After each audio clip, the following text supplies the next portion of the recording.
அஸ்ஸலாமு அலைக்கும் வரஹ்மத்துல்லாஹி வபரகாத்துஹு. வலைக்கும் ஸலாம் வரஹ்மத்துல்லாஹி தஆலா வபரகாத்துஹு. அல்ஹம்துலில்லாஹி ரப்பில் ஆலமீன். நஹ்மதுஹு வஸல்லி அலா ரசூலில் கரீம் இலா யௌமிddin அம்மா பஅத்.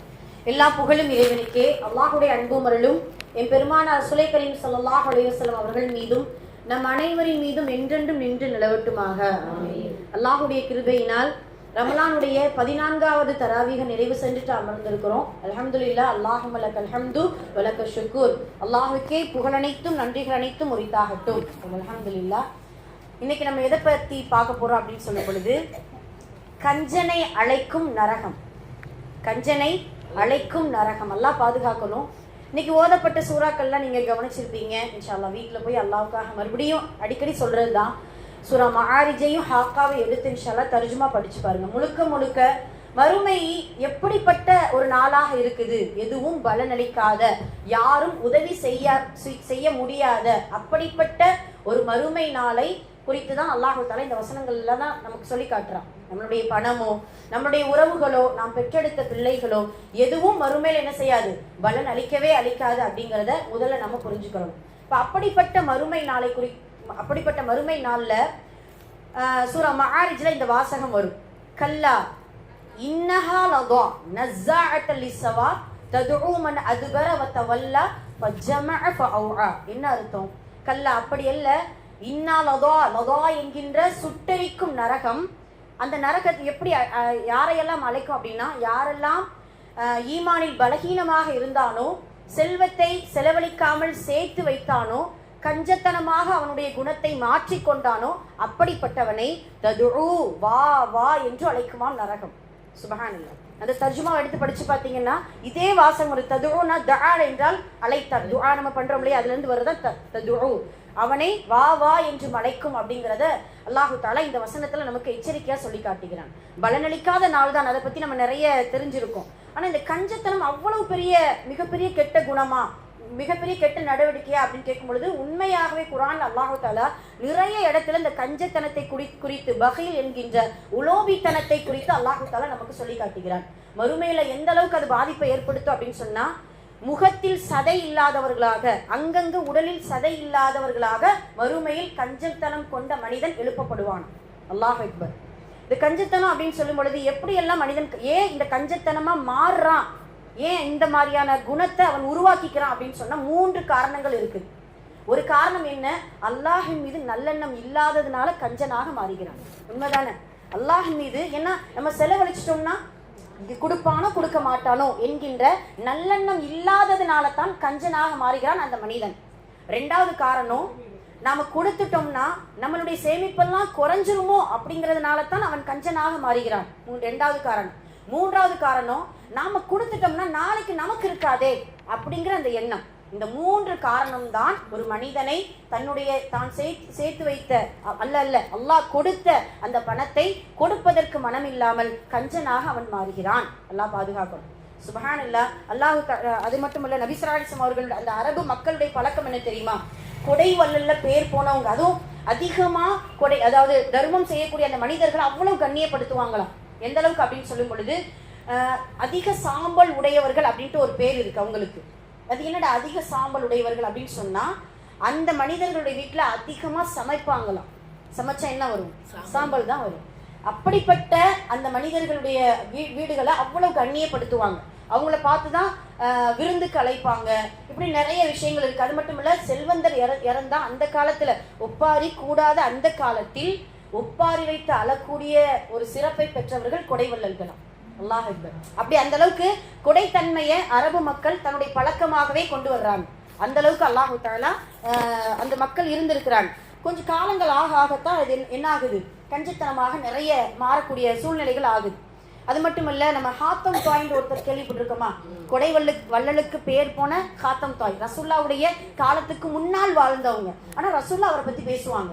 சுப்ஹானல்லாஹ். இந்த ஹாத்தம் தாய் ஒரு நாள் என்ன ஆகுதுன்னா, ஊர்ல சரியான பஞ்சம், இவருடைய வீட்லயும் வறுமை, பிள்ளைகள் எல்லாம் பட்டினி. அவருமே ரொம்ப என்னடா செய்ய, நம்மளுடைய மக்களுக்கு எதுவுமே கொடுக்க முடியலையே, என்ன செய்யலாம் அப்படின்னு சொல்லி சிந்திச்சு கவலையோடு அமர்ந்திருக்கும் பொழுது ஒரு தாய் 2 குழந்தைகளோடு வருது. ஏன்னா ஹாத்தம் தாய் வீட்டுக்கு போனா கண்டிப்பா கிடைக்கும் அப்படிங்கிற நம்பிக்கையோடு என்ன செய்யுது, அந்த தாய் வருது. வந்த உடனே அவர் என்ன செய்யறாரு, ஐயோ இப்படி வந்து கேட்க வந்துட்டாங்களே, நம்ம இல்லைன்னு சொல்ல முடியாதே அப்படின்னு சொல்லிட்டு தான் பயணிக்க வைத்திருந்த அந்த வாகனம் ஒட்டகத்தை அறுக்கிறாரு, சமைக்கிறாரு, எல்லா மக்களையும் கூப்பிடுறாரு, விருந்து கொடுக்கிறாரு. தான் உண்ணாமல் அவருக்கு என்ன செய்யறாரு, மற்ற எல்லா மக்களுடைய தேவைகளையும் பசியையும் போக்கக்கூடிய அளவுக்கு காத்தம் தாய் என்கின்ற ஒரு வள்ளலான ஒரு மனிதர் வாழ்ந்த வரலாறை நபி ஸல்லல்லாஹு அலைஹி வஸல்லம் அவர்கள் சொல்லுவாங்க. பின்னொரு காலத்துல அறிஞர்கள் என்ன செய்வாங்க தெரியுமா, உங்க நபி என்ன காத்தம் தாயை விடைய கொடுத்துட்டாங்க அப்படின்ட்டு நம்மளுடைய நபிக்கு கம்பேர் பண்ணுவாங்க. அதுக்கு தான் ஒரு அறிஞர் சொல்வாரு, சுபஹானல்லாஹ், காத்தம் தாயுடைய வீட்டுல 7 வாசல் இருக்குமா, அந்த 7 வாசல் வழியாக மிஸ்கீன்கள் வந்து கேட்டாலும் கொடுப்பாரு. ஆனா எமது நபி முஹம்மது நபி ஸல்லல்லாஹு அலைஹி வஸல்லம் அவர்கள் ஒரு வாசல் வழியாக வந்தாலே 7 வாசல் வழியாக கொடுக்கக்கூடிய அளவுக்கு முதல்ல என்ன செஞ்சிருவாரு, கொடுத்துருவாரு. அடுத்து என்ன செய்ய மாட்டாங்க, கேட்காத அளவுக்கு இருப்பதையெல்லாம் கொடுக்கக்கூடிய ஒரு காருண்ய நபி ஸல்லல்லாஹு அலைஹி வஸல்லம் அவர்கள் அப்படிங்கிற அளவுக்கு நபி ஸல்லல்லாஹு அலைஹி வஸல்லம் அவர்கள் கொடுக்கும் தன்மை கொண்ட, அதுமல்ல அடித்து செல்லும் காற்றை விட என்ன செய்வாங்க, நபி ஸல்லல்லாஹு அலைஹி வஸல்லம் அவர்கள் சதகா செய்வாங்க அப்படிங்கறத நம்ம பார்க்கிறோம். ஒரு சில பேர் இப்படி ஒரு வார்த்தை சொல்லுவாங்க இல்லையா, சாப்பிட்ற கையை கூட கையில கூட எச்சி கைட்ட காக்கா வரட்ட மாட்டாங்க அப்படின்னு சொல்லிட்டு அந்த கஞ்சனுக்கு என்ன செய்வாங்க, ஒரு பேரா சொல்லுவாங்க. அப்படி ஒருத்தவங்க இருந்தாங்க. யார் அவர் பாத்தீங்கன்னா அப்துல்லா அஸ்வத் ஸர்இ என்கின்ற ஒரு மனிதர். அப்துல்லா அஸ்வத் ஸர்இ என்கின்ற ஒரு மனிதர். இவர் எப்படிப்பட்டவர்னா அரபு இலக்கிய கவிதையில பேர் போன மனிதர், ரொம்ப ஃபேமஸான ஒரு மனிதர் அந்த காலத்துல. ஆனா இவர்கிட்ட ஒரு கெட்ட குணம் என்ன, கஞ்சத்தனம், கருமித்தனம் இருந்திருக்கு, பகீலா இருந்திருக்கிறார். அப்ப எந்த அளவுக்கு அப்படி பகீல் அப்படின்னு சொன்னா, அதை ஒரு கொள்கையாவே அவர் எடுத்துக்கிட்டாராம். கொள்கை என்ன செய்யறாரு, கொள்கையா எடுத்துக்கிட்டாரு. எப்படி சொல்வார் தெரியுமா, யாராவது ஏழைகள் வந்தா நீ என்ன பாவம் செஞ்சியோ அல்லாவே உனக்கு கொடுக்காத போது நான் எதுக்கு உனக்கு கொடுக்கணும் பாரு. அல்லாஹ் பாருங்க எப்படி பாத்தீங்களா, எப்படிப்பட்ட கொள்கை உடையவர். யாராவது கொடுத்தா கூட இப்படிதான் சொல்வாரா, அவன் என்ன பாவம் செஞ்சானோ அல்லாவே கொடுக்காத போது நீ எது கொடுத்துட்டு இருக்கன்ட்டு தானும் கொடுக்கறது இல்ல, கொடுக்கிறவங்களையும் தடுக்கக்கூடியவராக இருக்கிறார். ஒரு நாள் இப்படித்தான் ஒரு பெரிய பிளேட்ல ஒரு இடத்துல உட்காந்து நடுவுல ரொட்டி சுத்தி பாத்தீங்கன்னா இறைச்சி நல்லா வச்சு என்ன செய்யறாரு, சாப்பிடுன்னு சொல்லிட்டு ஒரு கூடாரத்துல அமர்ந்திருக்கிறார். ஒருத்தர் வர்றார். வந்த உடனே இன்னைக்கு எப்படியாவது இந்த அப்துல்லா அஸ்வதிட்ட நம்ம கண்டிப்பா என்ன செஞ்சிடணும், சாப்பிட்டே ஆகணும் அப்படின்னு சொல்லிட்டு ஏதாவது பேச்சு கொடுப்போமே, ஏன்னா பேச்சு கொடுத்தா வாங்க சாப்பிடலாம் அப்படிங்கிற மாதிரி சொல்லிடலாம் இல்லையா. அதனால வந்து என்ன உங்க குடும்பத்தார்கள் அங்க பார்த்தேன், ஆமா நான் தான் விட்டுட்டு வந்தேன் அப்படின்னாரா.